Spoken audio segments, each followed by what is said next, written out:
शांति। आज 29 सितंबर 2025 की बाबा की साकार वाणी है। बाबा कहते हैं, मीठे बच्चे, बाप आए हैं तुम्हें ज्ञान का तीसरा नेत्र देने, जिससे तुम सृष्टि के आदि मध्य अंत को जानते हो। आज का प्रश्न है, शेरनी शक्तियाँ ही कौन सी बात हिम्मत के साथ समझा सकती है। उत्तर में बाबा कहते हैं, दूसरे धर्म वालों को यह बात समझाना है कि बाप कहते हैं तुम अपने को आत्मा समझो, परमात्मा नहीं। आत्मा समझकर बाप को याद करो तो विकर्म विनाश होंगे और तुम मुक्ति धाम में चले जाएंगे। परमात्मा समझने से तुम्हारे विकर्म विनाश नहीं हो सकते। यह बात बहुत हिम्मत से शेरनी शक्तियाँ ही समझा सकती हैं। समझाने का भी बहुत अभ्यास कर चाहिए।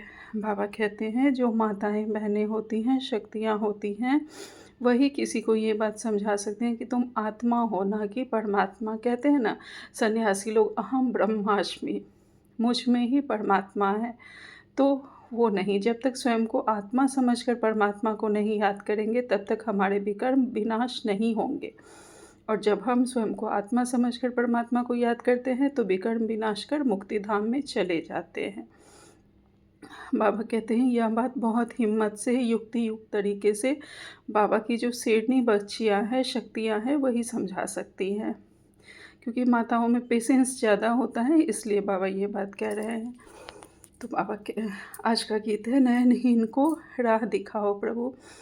ओम शांति। आज धारणा के लिए मुख्य सार में बाबा ने पहली पॉइंट कही है, यह पुरानी दुनिया अब खत्म होनी है, इसलिए इस दुनिया का अब हमें संन्यास करना है। दुनिया को छोड़कर कहाँ जाना नहीं है, लेकिन बुद्धि से इसे भूलना है।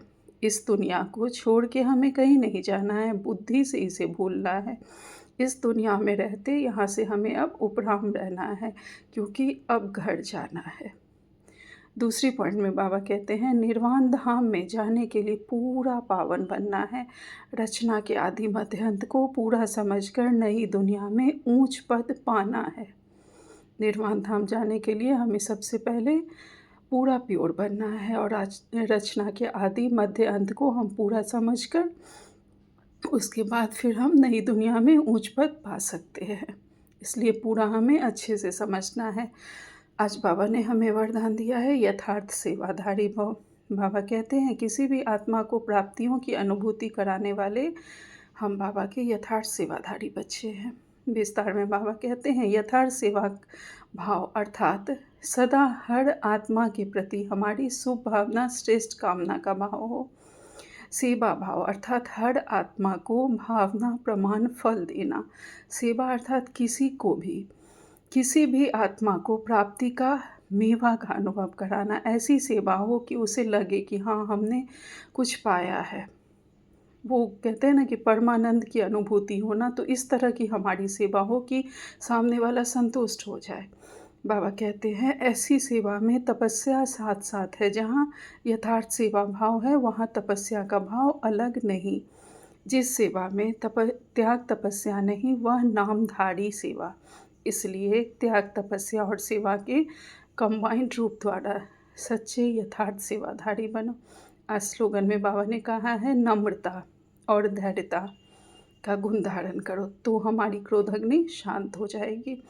आज का अव्यक्ति सारे हैं, अभी निर्भय ज्वालामुखी बन प्रकृति और आत्माओं के अंदर जो तमोगुण है उसे हमें भस्म करना है। निर्भय ज्वालामुखी बनकर, तपस्या अर्थात ज्वाला स्वरूप याद। इस याद द्वारा ही माया व प्रकृति विकराल रूप शांत हो जाएगा। बाबा से जब हम ज्वालामुखी योग लगाएंगे तो माया भी शांत होगी और प्रकृति का भी विकराल रूप शीतल हो जाएगा। आपका तीसरा नेत्र, ज्वालामुखी नेत्र, माया को शक्तिहीन कर देगा।